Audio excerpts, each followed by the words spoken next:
Encuentro con la verdad. Análisis político, económico, social y la presencia de actores locales y nacionales. Juntos iremos por una seguridad social ideal. Sin la participación ciudadana y popular, no hay salida. Sopla como el viento. Encuentro con la verdad. Conduce Julio de la Llana por Canal 8.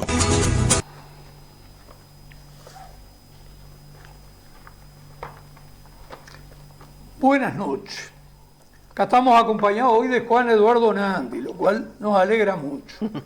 Buenas noches, Julio, buenas noches a la audiencia. Bueno, hoy tenemos en la primera parte un videíto de el presidente de El Salvador, Bukele. A partir de ese video de Bukele, bueno, tenemos una cantidad de cosas para ir conversando que se nos va a ir la primera parte. En eso va a consistir la primera parte. Vamos a ver el video de Bukele, lo que allí dice, lo que más o menos sabemos, toda la gente que ha puesto presa, allá por El Salvador. Y bueno, creo que va a ser interesante. Son ustedes los que van a juzgar, pero creo que va a ser interesante lo que hoy vamos a hablar, reflexionar a partir de ese video de Bukele. En la segunda parte de hoy, íntegramente la segunda parte, va a consistir en pasar una entrevista que le hicimos en dos partes al candidato presidenciable de la Unidad Popular Frente de Trabajadores, el compañero presidenciable que se llama Gonzalo Martínez y que tiene solo 34 años. En la tercera parte vamos a insistir en lo referido al tema seguridad social, pero incluso quizás pasemos una especie de gráfica referida a, según una encuestadora, a cómo está dispuesto a participar el pueblo uruguayo, tanto ante las firmas como el posible acompañamiento de la papeleta que elimina la SAFAP, que permite jubilarse a los 60 años, si quieres, con 30 años de trabajo, y que establece como ingreso mínimo para las pasividades, estamos hablando de pensiones y jubilaciones, un salario mínimo nacional que hoy equivale a 22.000 pesos, 286. Entonces, la primera parte va a consistir en escuchar unas ideas que denuncia Bukele sobre una realidad que ha vivido el pueblo de El Salvador. Porque hay un hecho innegable en sus discursos, que las políticas económicas son las que terminan determinando qué sociedad terminas teniendo. Y en ese aspecto nosotros después vamos a hacer algunas comparaciones. Así que, Homero, sin más trámite, pasamos ese video, que es el primero que te anoté ahí, sobre Bukele. 40 años prácticamente fue abandonada la agricultura. Y sistemáticamente, desde hace 32 años, fue una decisión gubernamental abandonar a la agricultura. Poca gente sabe, o poca gente recuerda, que hace 50 años todos los granos básicos que consumíamos los salvadoreños eran producidos aquí en El Salvador. Y todavía alcanzaba para exportar. Se suplía el 100% del mercado y todavía sobraba para exportar. Éramos uno de los 5 mayores productores de café del mundo y éramos uno de los mayores exportadores de fruta de toda la región. Pero luego, los intereses económicos y empresariales de la época, en el primer gobierno de Arena, de Alfredo Cristiani, decidieron quebrar el agro para favorecer sus intereses económicos. Y fue así como se abandonó el agro, como dejamos de ser de los mayores productores de café del mundo, como dejamos de producir nuestros granos básicos, nuestras hortalizas, nuestra fruta, nuestros alimentos, y como ahora el 90% de las frutas y verduras que consumimos los salvadoreños son importadas.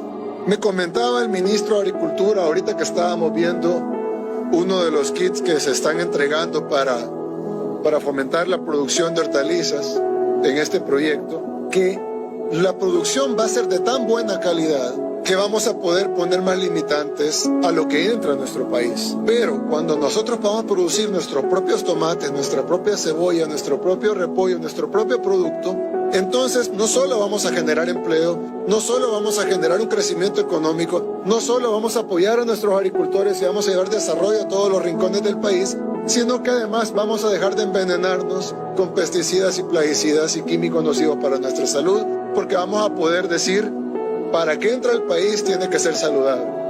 A esto sumémosle la falta de incentivos para nuestros agricultores y la aparición de intermediarios que lo que hacen es aprovecharse de nuestros agricultores y comprar a 10 centavos lo que luego van a comercializar a $1 y lo que termina a $2 o $3 en el mercado para la adquisición de los salvadoreños.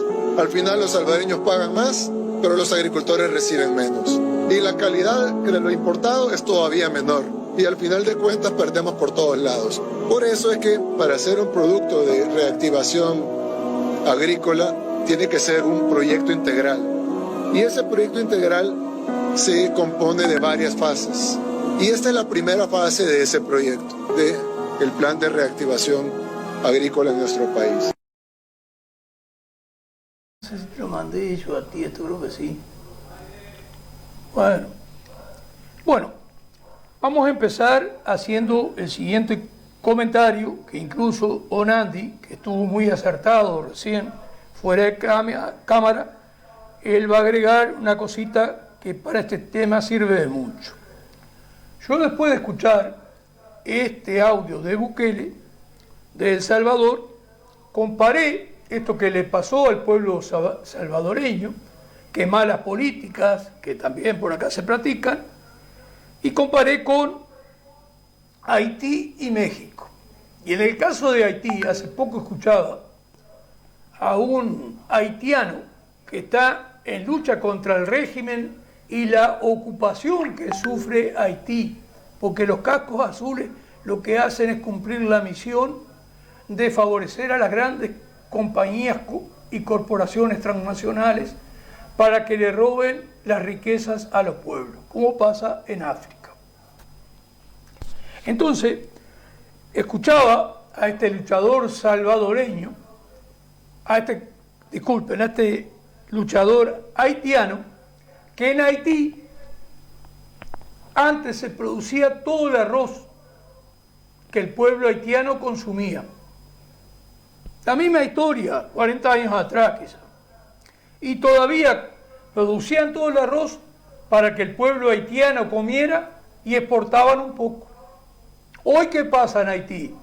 El 98%, casi el 100% del arroz viene del exterior. ¿Quién gana? Los importadores y los grandes capitales a nivel internacional que se encargan de venderlo eso a Haití. Haití no es lo único que viene de afuera, viene casi todo de afuera. Claro, por supuesto. Lo deja para otra oportunidad. El comentario, pues ahí calzaba el comentario que podías hacer. Ahí vas a tener oportunidad de hacerlo. Así, estas son las realidades. Cuando hay políticas que llevan a que la gente no tenga empleo, que no haya industria nacional, que no haya producción nacional ni siquiera a partir del recurso tierra, donde a nivel mundial todos los países de América Latina, igual que África, tenemos enormes condiciones mucho más favorables. No vivimos como los países de Europa y el norte de Europa, o gran parte de la región de Estados Unidos, o gran parte de Canadá, con 2, 4, 6, 8 meses con temperaturas bajo cero. Acá se puede plantar tranquilamente todo. Cuando un país llega a que incluso lo que sale a partir del trabajo, como sale toda la riqueza, a partir del recurso tierra, y que tiene inmejorables condiciones, abundancia de agua, buen clima, feraces tierras. Este es un país rico, Julio, que puede muy bien que producir él y no tener que estar trayendo de otro lado.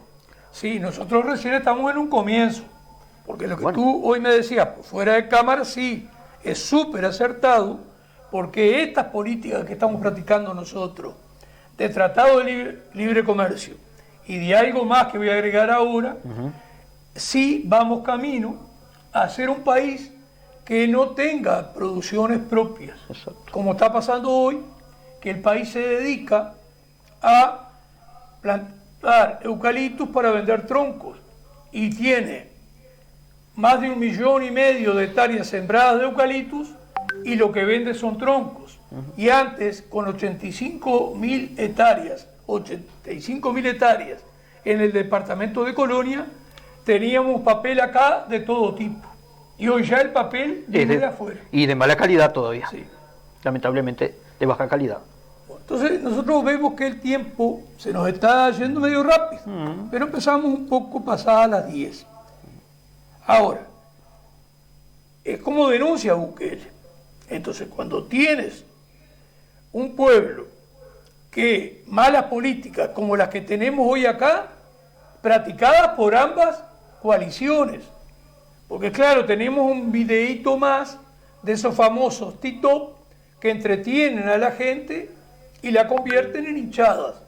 Hay videitos que critican a los que están gobernando hoy, muy bien armaditos, y hay videitos que critican al que estuvo anteriormente. Y se llevan ahí en eso. Y te van entreteniendo, pero no hablan nada con seriedad, con fundamento. Entonces, Bukele acá empieza el proceso que es, en última instancia, el que va a permitir recuperar a El Salvador. El tema de cómo trató lo que a partir de la miseria, la marginación que se produce, que es lo delincuencial, la existencia de bandas de maras que hacían cualquier despelote, que secuestraban gente, que extorsionaban a comerciantes, es decir, ni siquiera dejaban desarrollar lo poco que había de producción, tanto en servicio como en comercio, para que la población salvadoreña pudiera vivir. Bueno, Uruguay están ocurriendo cosas parecidas. Estamos en un nivel más bajo todavía. Y si seguimos así, como los demás países, vamos al tacho, ¿eh? Creemos que sí. Vamos al tacho y seguimos así. Entonces, yo no ponía el ejemplo de México porque también es el tema relacionado con los tratados de libre comercio. Que eso es México con Estados Unidos, Canadá, y después también a México le viene toda la producción, incluso agrícola, porque subsidian estos países como Norteamérica, como Europa, subsidian su agricultura. Pero a partir del subsidio que ha dado el Estado, de una política determinada, ellos han logrado tener producción no teniendo ventajas comparativas. Es decir, ellos nunca pueden producir a un menor precio que la ventaja que acá tenemos. Claro, producen de manera industrial, que a veces trae un producto que lo otro que ese producto acarrea a veces, siendo semillas transgénicas y con todo el combo de veneno, algo que después vamos a reiterar, que en la década del 90 nosotros teníamos cada 10.000 nacidos un autista. Hoy, en esta época ya, en estos años últimos, tenemos no uno cada 10.000 nacidos, tenemos 34 autistas cada 10.000 nacidos. Se ha multiplicado por 34 veces. Y todo habla que este camino va a seguir. El programa lo hacemos en vivo, tenemos algo para hablar, pero lo tengo que ambientar primero, que justamente por algo que pasó hoy en Rocha, la visita de una parlamentaria del Frente Amplio, donde uno ve cómo vienen a mentirnos de nuevo, como nos vienen a mentir continuamente estos que son bastante graves. Su mentira, sus intenciones, que no dejan de ser las mismas que tiene el Frente Amplio. Para nosotros ambas coaliciones están en la misma. Eso sí, trabajan de equipo. A veces le toca a alguna ser la avanzada en la entrega del país, a veces le toca a la otra ser la avanzada en la entrega del país. Y una de las cosas que andan pergeñando es que tuvo la intención desde el comienzo del gobierno, el Partido Nacional, encabezado mayoritariamente por el hoy presidente Luis Lacalle Pou, es cerrar la refinería de La Teja, con la gravedad que eso implica. Veremos para qué nos da el tiempo. Lacalle Pou, en una reunión del ACA, ¿qué es el ACA?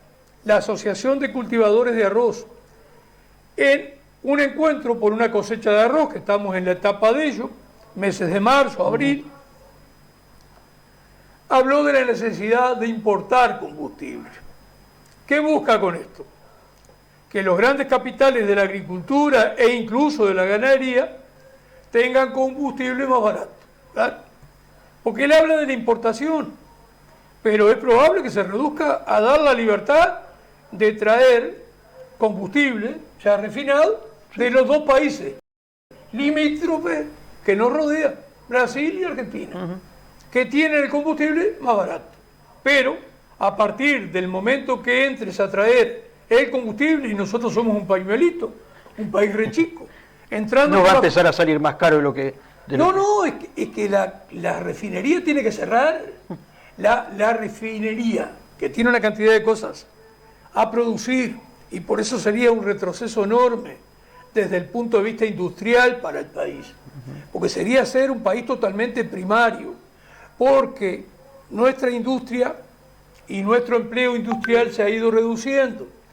La otra vez decía... En vez de avanzar, retrocedemos en los tiempos. Esto es peligrosísimo, porque esto nos transforma en un país que solo vende materia prima, y todavía con la desventaja que parte de esa materia prima que se vende ni siquiera nos pertenece a veces, como el tema de la soja transgénica, que son mayormente capitales extranjeros los que vienen acá a aprovechar el recurso tierra con su agua y su clima en beneficios de ellos, no de nosotros. A nosotros, en pocas palabras, nos dejan las obras. Estamos en ese camino. El capital va contemplando, y no hay políticas como la que tiene la Unidad Popular, que consiste en defender la producción nacional. Nosotros estamos a favor que se debe de defender la producción nacional. ¿Por qué? Porque esa es la única manera de que nosotros podamos plantearnos tener pleno empleo. Si yo no defiendo la producción nacional, si no, yo no genero las condiciones para que en el país se pueda producir al máximo todo lo que el país puede producir. No hay fuentes de trabajo. Claro, no hay trabajo. Porque eso es lo que demuestra las cifras que previo al Mercosur, en el año 1988, Uruguay tenía 440.000 puestos industriales. Año 1988, previo al Mercosur, el Uruguay tenía 440.000 puestos industriales. Hoy, que después del Mercosur vino a abrirse también al resto del mundo, desproteger la producción nacional, hoy de 440.000 puestos industriales, estamos reducidos ya, con perspectivas de seguir reduciéndonos con estas políticas que practican tanto estos desprolijos que gobiernan hoy como el Frente Amplio. ¿Qué peligro corremos? Que aún haya menos trabajo industrial, que es trabajo de buen ingreso, que es trabajo de calidad, y tenemos que tomar conciencia... Entrar a la miseria. Tenemos que tomar conciencia, los uruguayos y la rochense, la importancia que tiene tener industria. Otro día tendremos que enfrentar la mentira que han introducido a nuestro pueblo, que le han hecho creer que es inviable volver atrás, pero no es inviable. A medida que se recupera alguna industria, lo otro que hay que ir recuperando en el país es el poder adquisitivo de nuestra gente. Eso es lo que se plantea la Unidad Popular. Frente de Trabajadores. Iniciar un proceso de volver a recuperar algunas industrias al principio, para después terminar recuperándolas todas, pero ese recupere de industria tiene que a su vez ir acompañado por un incremento de el salario nacional, lo cual es viable, porque ese recupere de mayor capacidad adquisitiva para el conjunto de nuestra población, lo cual es realizable, que va a permitir que nuestra población, cada vez sectores más grandes, estén en condiciones de comprar a nivel industrial lo que se produce acá. Espero haber estado claro en lo que vengo expresando. Entonces, el planteo de la calle Pou, el presidente de todos los uruguayos, es bastante lamentable, porque es de una desprolijidad enorme. Y en esa desprolijidad busca, entre comillas, la colaboración de sectores del pueblo uruguayo, que en lugar de sacarle el impuesto a los combustibles, para que todos los servicios, transporte, comercio, todo el que tenga que recurrir a utilizar combustibles, los tengan más baratos. Esto hace décadas que lo saben ambas coaliciones. El precio caro de nuestro combustible no está en la producción, no está en la refinería, que también la han manejado mal a propósito. Está esencialmente, sin mentirnos entre nosotros, está en que tiene una enorme carga tributaria, cerca del 50%, 40, 50% del precio total, que es lo que lo hace carísimo, todo lo referido a nuestros combustibles. Y entonces acá busca una colaboración artera, mafiosa casi. Por eso hay que ver bien la catadura de nuestros gobernantes. A veces como pueblo tenemos que entender la catadura de los gobernantes que tenemos debido a que nosotros los votamos. Porque ese 96% de votos que acostumbra a acompañar el pueblo uruguayo a las dos coaliciones, Frente Amplio y esta multicolor bastante desprolija, es el pueblo uruguayo el que les da entrada. En sí, el que les da entrada, el que permite que sigan estando gobernando. Y hay temor en nuestra gente. No podemos hablar todo a la vez. Otro día nos vamos a referir, porque hemos dedicado a este tema de lo político nuestra vida. Y algo hemos aprendido. Y se lo queremos ir transmitiendo de a poco. Incluso les aviso que para nosotros es fundamental que usted nos convoque para tener reuniones. Nosotros tenemos 2 lugares de reuniones. Ahora el jueves tenemos una. Pero también, si quiere, lo hacemos muchas veces. Pero quisiéramos que fuera más formal la invitación y la reunión. Es decir, hace décadas que vivimos conversando con la gente. Pero creemos que de a poco hay que lograr un ámbito muchísimo más avanzado. Sí. Más avanzado. ¿Qué? Porque nosotros también tenemos la siguiente idea, que se la decimos despacio, usted le va a escuchar, escuchamos sus ideas a la vez. Ahí está. Y se intercambian ideas. Que ha faltado la participación de mandar mensajes con preguntas, por supuesto que nos gusta que nos saluden y todo lo demás, y no nos oponemos a ello, pero quisiéramos preguntas, porque parte de esa pregunta nosotros la podemos contestar en el mismo programa y sin falta, sino en el próximo programa, que por ahora son los lunes a las 22 horas. Ahora, nosotros creemos a su vez que el pueblo uruguayo no ha pasado tan mal en tantos tiempos. Creemos a su vez que esta sociedad ya se ha vuelto bastante mafiosa, entre comillas y sin comillas. Entonces nosotros creemos que si no hay un pueblo organizado detrás, aún con las buenas intenciones que tiene la unidad Frente de Trabajadores, los cambios no van a ser fáciles, porque toda la gente privilegiada que hay se va a defender, porque algunos somos medio ingenuos. ¿Por qué hay todo este tema que ahora lo vamos a enfrentar en la tercera parte del programa? ¿Por qué hay todo este ataque a una papeleta de reforma de la seguridad social que plantea 3 puntitos. Pero el puntito que más nos molesta, que lo vamos a tratar en la tercera parte, es que quiéramos eliminar las AFAP. Esa gran joda, esa gran estafa que son las AFAP. Bueno, pues los uruguayos tienen que entender que tiene gobernantes de ambas coaliciones que defienden al capital especulativo, al capital financiero, que se apropia de la plata de los trabajadores, que debe estar en el BPS, hace plata con esa plata ajena y todavía desfinancia el BPS y el Estado, a partir de los distintos gobernantes que hemos tenido desde el año 1996, que está esta estafa, esta joda de la AFAP, el Estado se ve obligado a reponer ese dinero que le pasa a inversores privados, 55% de ellos extranjeros, el otro 45% nacionales, pero de las 2.000 familias dueñas del Uruguay, son los que invierten ahí, y algún político que hacen plata con plata ajena. Esto es lo que ha permitido estas dos coaliciones políticas. Una verdadera joda. Desde marzo, abril del año 1996, hace 28 años. 28 años.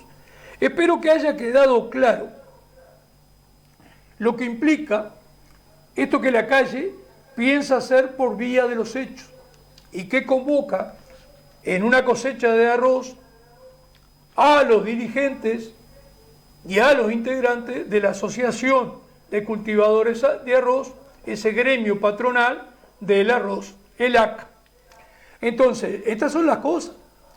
Eso es, lisa y llanamente, como propuso al principio del gobierno, que traer el combustible desde el interior. Eso que se llama importar algo, no exportar, que es vender algo de acá hacia afuera, sino traer de afuera, importar combustible. Eso significa lisa y llanamente cerrar la refinería de La Teja y entrar a ser un país primarizado, sin ninguna industria. Por eso insistimos, aunque se ha ido desindustrializando el Uruguay, aún le queda industria. Otro día conversaremos más de este tema, que tenemos más. Incluso esto nos deja sin poder abordar, porque me fijé el reloj, todo lo que planteaba yo, de todo lo que sale en una refinería, que vale la pena que quienes ven este programa se enteren de ello. Eso lleva esa enumeración y cerca de 10 minutos quizás, conversar de ese detalle. Exactamente. Porque no es solo el combustible, lo que no vamos a tener ni siquiera asfalto, no vamos a tener azufre, no vamos a tener caucho, es muchas las cuestiones. Traer de otro lado, desbaratujar el país. Ahí sí. Bueno, pero eso... Llevarlo barranca abajo el país. Lo que pasa es que la calle, en ese trabajo de equipo de ambas coaliciones, la calle lo único que le interesa mantener y defender es el sector primario y los grandes capitalistas que están en el sector primario. ¿Cuál es el sector primario? Bueno, fundamentalmente ganadería, industria forestal, soja transgénica, arroz, etc. Y eso es lo que están planteando. Después teníamos que también el Frente Amplio, en este planteo sobre ANCAP, ya hay señales sintomáticas, expresiones del expresidente José Mujica, que es el portavoz que hay ahora, porque es un hombre creíble no solo para los adherentes y votantes de su fuerza política, el Frente Amplio, sino que es un hombre que tiene incidencia e influencia, inclusive en adherentes y votantes de los propios partidos tradicionales. Sí, sí. Entonces, ellos trabajan en equipo y lo saben hacer. Bueno, teníamos para hoy también el tema de reflexionar y de hablar sobre la plata, de los grupos económicos, lo que pasa. Y después teníamos una lectura del economista José Antonio Roca, que a veces lo tenemos acá, bueno, que hablaba de la presencia de...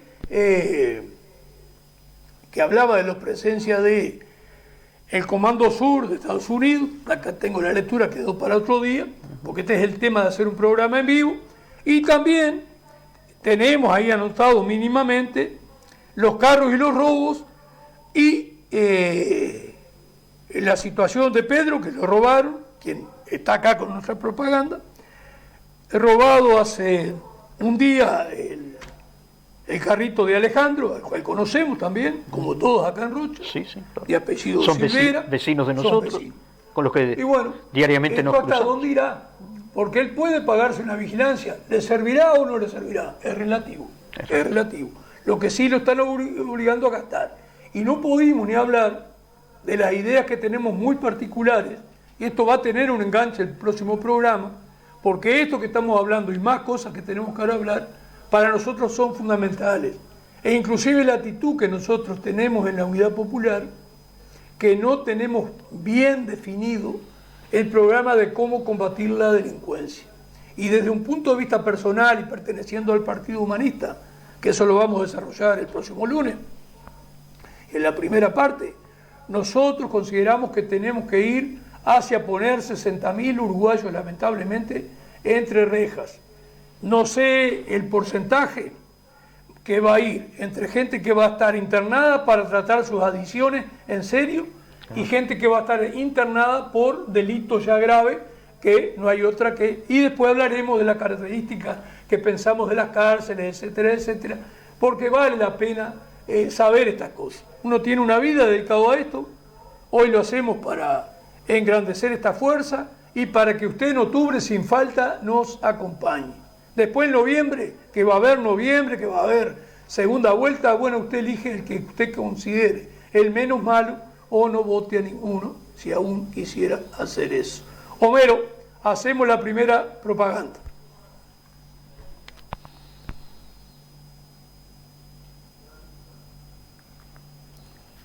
Bueno, Partido Humanista, esa es la lista en la cual nos identificamos y como recién decíamos, a la interna de los partidos hay discusiones. Si alguna cosa que voy a seguir diciendo el lunes que viene, referido a qué actitud hay que asumir y qué medidas hay que hacer para eliminar tanto lo delincuencial como todo lo referido a las adicciones, los partidos políticos en su interna hacen lecturas. Si nuestro agrupamiento, Partido Humanista, lista 1969, crece, eso nos da herramienta, nos da poder para influir incluso dentro del partido. Que yo no creo que se esté haciendo una actitud que para mí no es lo suficientemente clara en la necesidad que hay al principio, lamentablemente, de practicar la represión, siempre y cuando haya actitudes de mejorar de futuro, que es un poco lo que hizo Bukele, que no damos un juicio terminante en esto, no damos un juicio terminante sobre lo de Bukele porque es otro país y nosotros no tenemos un contacto con él, que es lo que se precisa para dar una opinión terminante. Pero es claro que Bukele paró lo delincuencial y es claro que si lo expresado en este video y lo que usted le escuchó decir a Bukele y entra a recuperar el trabajo de los salvadoreños, como nosotros queremos recuperar el trabajo de los uruguayos, bueno, va por buen camino.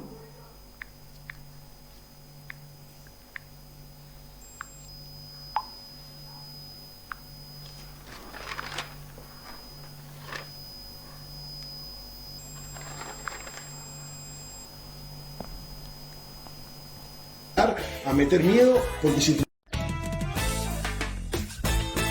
Hola, ¿cómo va? Hoy vamos a hablar de equilibrio.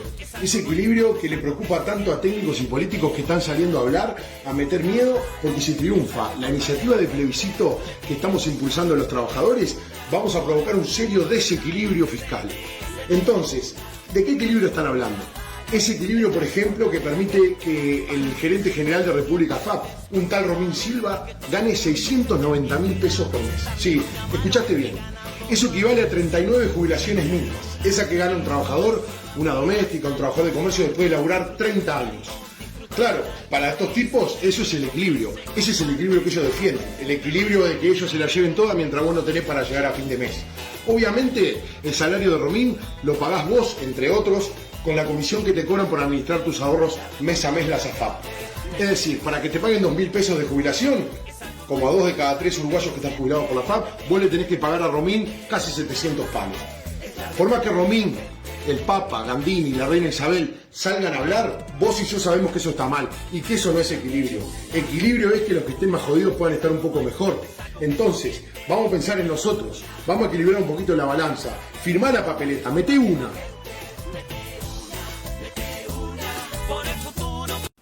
Te quieren asustar. Tú tranquilo.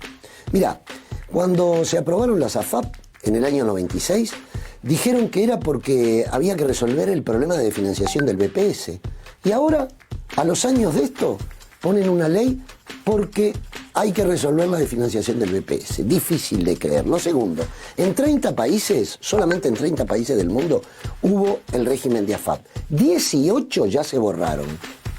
¿No será que te quieren dormir una vez más con un cuento?